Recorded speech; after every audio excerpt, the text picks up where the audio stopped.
اعتکاف کی حالت کے اندر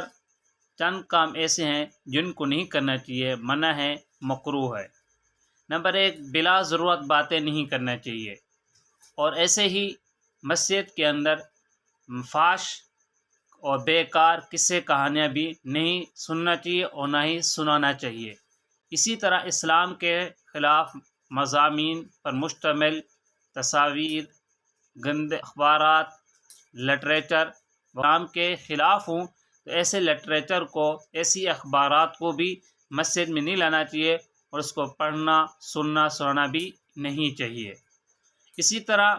مسجد کے اندر ضرورت سے زیادہ سامان لے کر نہیں آنا چاہیے تاکہ اس سے مسجد خراب نہ ہو،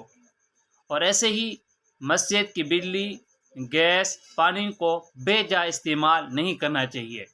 اور اسی طرح اعتکاف کی حالت کے اندر حقہ پینا، سگریٹ پینا،